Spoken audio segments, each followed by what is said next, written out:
Coba bayangin Sumba. Tapi bukan Sumba yang kita kenal sekarang ya, bukan destinasi wisata yang indah. Bayangin Sumba ratusan tahun lalu, sebagai pusat perdagangan global yang super penting. Bukan karena pantainya, tapi karena satu hal, kayu cendana. Kayu harum yang harganya selangit ini narik para pedagang dari seluruh dunia. Nah, kita bakal bedah ceritanya sekarang. Oke, jadi ini dia perjalanan kita. Pertama, kita kenalan dulu kenapa Sumba dijuluki Pulau Cendana.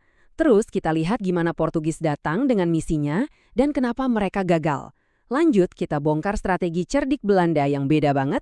Tentu aja, kita bakal lihat perlawanan heroik dari rakyat Wonokaka. Dan terakhir, kita renungkan warisan kolonial yang kompleks dan masih terasa sampai hari ini. Jauh sebelum orang Eropa sampai, Sumba itu udah jadi hotspot internasional loh. Para pedagang dari Bugis, India, Arab, bahkan Cina, semua datang ke sini. Apa sih yang mereka cari? Dua hal utama, kuda Sumba yang terkenal gagah dan kuat, dan tentu saja primadonanya, kayu cendana. Aroma kayu cendana Sumba ini begitu legendaris, sampai pulau ini dapat julukan Sandalwood Island. Keren kan? Jadi pusat perhatian dunia. Tapi, Sumba itu lebih dari sekedar urusan dagang. Jauh di dalam kehidupan masyarakatnya ada sebuah kekuatan spiritual yang luar biasa dalam. Nah, ini dia intinya, Marapu. Ini bukan sekedar ritual, ini adalah fondasi budaya, identitas, dan cara hidup orang Sumba. Dan percayalah, Marapu ini akan jadi tokoh utama dalam cerita kita. Jadi, apa sih sebenarnya Marapu itu? Singkatnya, ini adalah agama asli Sumba, sebuah sistem kepercayaan yang mengatur segalanya, mulai dari ritual tanam panen sampai hubungan antar manusia. Kepercayaan ini begitu kuat, begitu mendarah daging, sampai jadi semacam benteng budaya yang susah banget ditembus oleh pengaruh dari luar. Nah, bangsa barat pertama yang datang dengan agenda besar adalah Portugis. Mereka datang dari markas mereka di Solor dengan dua tujuan yang nggak bisa dipisahkan. Satu, memonopoli perdagangan cendana yang super menguntungkan. Dua, menyebarkan agama Katolik. Dua hal ini selalu jadi satu paket buat mereka.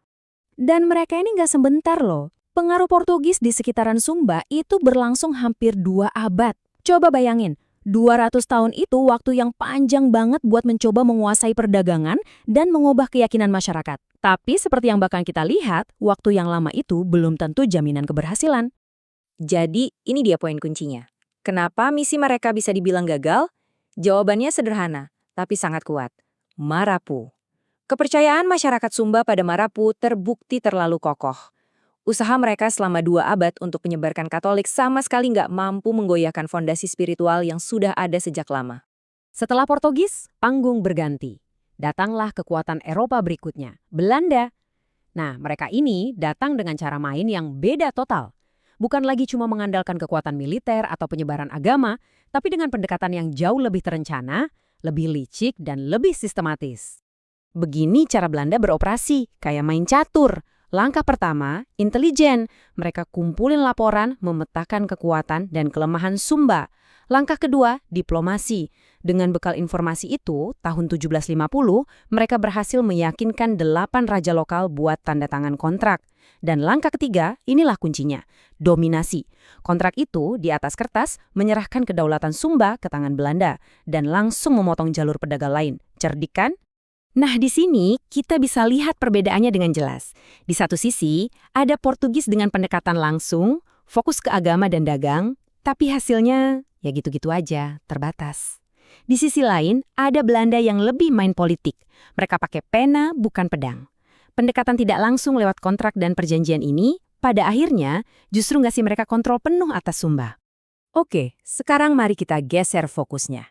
Kita udah bahas strategi penjajah, sekarang gimana dengan nasib orang yang dijajah? Karena di balik setiap lembar kontrak dan bendera yang berkibar, ada kisah manusia biasa yang harus hidup di bawah aturan baru yang menekan. Pertanyaan besarnya, gimana reaksi orang Sumba? Apakah mereka diam saja menerima nasib? Oh, tentu tidak. Mereka melawan. Tapi, perlawanan itu datang dengan harga yang sangat-sangat mahal. Kekuasaan Belanda itu artinya penderitaan nyata bagi rakyat Sumba. Mereka dibebani pajak yang tinggi. Mereka dipaksa kerja rodi, kerja tanpa upah untuk membangun jalan dan jembatan demi kepentingan kolonial. Dan yang paling parah, Belanda mulai ikut campur dalam urusan adat dan agama Marapu. Ini yang memicu kemarahan paling dalam. Puncak dari semua penderitaan ini akhirnya meledak jadi perlawanan bersenjata.